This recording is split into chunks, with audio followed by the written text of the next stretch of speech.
Voltamos. Você está no programa A Nossa Escola Dominical. Que oportunidade que nós temos de estarmos juntos, iniciando um novo trimestre hoje e aprendendo o melhor de Deus na Escola Dominical.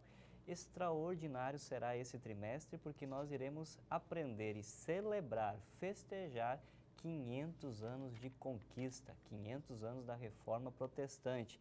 Todos podem pregar. Nós não vamos remeter muito aos elementos históricos, mas focaremos principalmente no reflexo, no resultado e também nas responsabilidades da conquista dessa vitória. Antes a palavra estava presa entre quatro paredes e agora eu e você nós temos acesso a esta palavra na escola dominical. Então já comece declarando e trazendo a responsabilidade pessoal, dizendo: eu posso pregar. Que bom que eu tenho a oportunidade de pregar. Conheça o nosso plano de voo, que junto nós vamos aprender nessa aula de hoje, a lição número 1, 500 anos da Reforma Protestante. Nós vamos aprender no tópico 1, antecedentes da Reforma. Então, o antecedente político, geográfico e também o religioso. No tópico 2, nós vamos conhecer algumas figuras, algumas pessoas responsáveis, chamados de precursores da Reforma. E no tópico número 3, a reforma. Vamos falar de algo aplicável aos nossos dias, Romanos capítulo 1, versículo 17.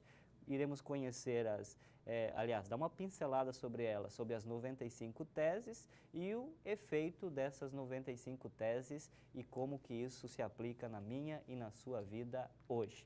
E para enriquecer ainda mais a aula de hoje, você já conhece o nosso querido pastor Jadiel Gomes. Seja muito bem-vindo, meu querido irmão.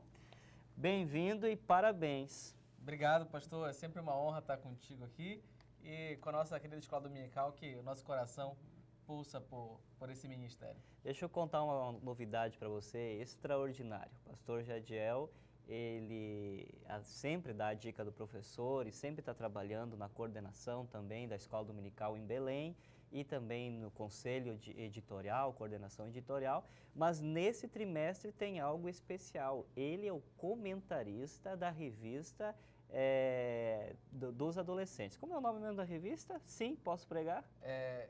Pregar, sim, eu posso. Pregar é uma pergunta. Pregar? Pregar, sim, eu posso.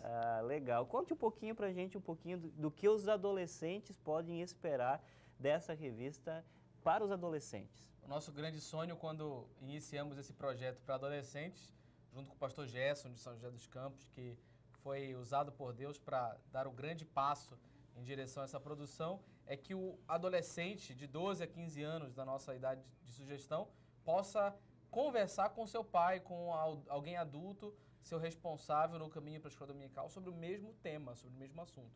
Então, tudo que nós temos estudado nessa revista, nós temos um paralelo para o adolescente, na linguagem dele, com a realidade dele, porque a geração que hoje está estudando com a gente na lição de adultos, para a geração de 12, 15 anos, é totalmente diferente a linguagem, o visual, a palavra que entende. Hoje a velocidade da informação está infinitamente maior do que há anos atrás, onde um adolescente se comunicava muito bem, até entendia um adulto. Hoje corre o risco de nem se entender. E a igreja não pode ficar alheia a isso.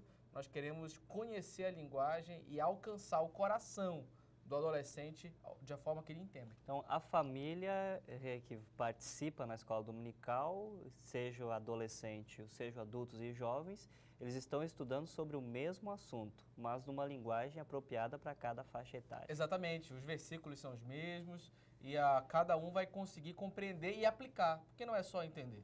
A aplicação do adolescente, ele está ali descobrindo a puberdade, descobrindo grupos, descobrindo amizades, precisando reafirmar a sua identidade.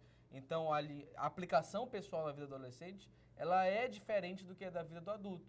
O adulto, o jovem, ele está se estabilizando, ele está realizando sonhos, ele está lidando com frustrações, ele está em outro período de vida que a aplicação pessoal da mensagem, da palavra de Deus e até do desafio de pregar, da forma de pregar vai ser diferente. E quando nós falamos de reforma protestante, por que é importante para o adolescente de hoje conhecer a reforma protestante? Existe uma palavra que é perigosa para o meio cristão, que é o sincretismo. hoje com a nossa noção de politicamente correto, e nós vamos tratar isso na lição, tudo que é bonitinho eu posso aceitar.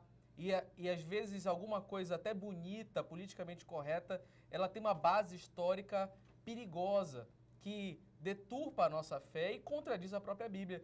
E a reforma protestante, se não for bem ensinada agora para o nosso adolescente, corre o risco de se perder essa lacuna de duplicação da história, dos fatos que aconteceram, dos personagens que foram usados por Deus. Então, nós zelarmos por essa informação agora vai garantir que esta geração duplique para as próximas. E o que levou a essa reforma protestante? Como que era o mundo 500 anos atrás, ou quase 500 anos atrás? É muito bom a gente discutir isso, porque nas escolas isso é estudado. Foi um efeito que nem Lutero, nem ninguém que um dia... Eu imagino como os apóstolos, como Paulo escrevendo suas cartas, ou João, ou Lucas que escreveu Atos, talvez não tivesse ideia do quanto iriam impactar o mundo todo. Chegou ao Brasil, chegou a mim, tão distante 2000 anos dos apóstolos, 500 anos distante de Lutero. Eles não tinham Só Deus sabia o que estava fazendo. Só Deus sabia o que estava fazendo. Então, foi especial a gente poder compartilhar disso. E o ambiente que aconteceu era o pior possível, né?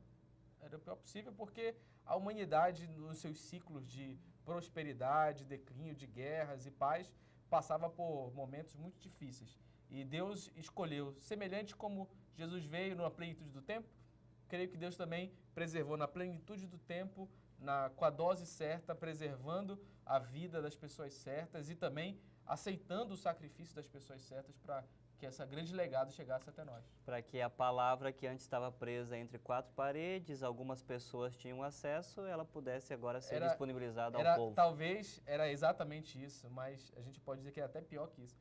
Porque não era só quatro paredes. Pessoas se reuniam em quatro paredes e não entendiam a palavra. Era pior, ela estava sendo totalmente ocultada. A palavra de Deus tinha sido deturpada para não ser conhecida. Então, ela estava presa em quatro, mas talvez ela estava totalmente... Pior que presa, ela era negligenciada pelas pessoas que ali estavam, né? É ruim a gente relacionar unicamente a uma instituição, porque ninguém tem esse poder. Cada geração tem a sua responsabilidade e aquela talvez falhou em acreditar que era maior que a palavra de Deus. Muito bem. Continue ligado e nós voltamos no próximo bloco para concluir a aula de hoje.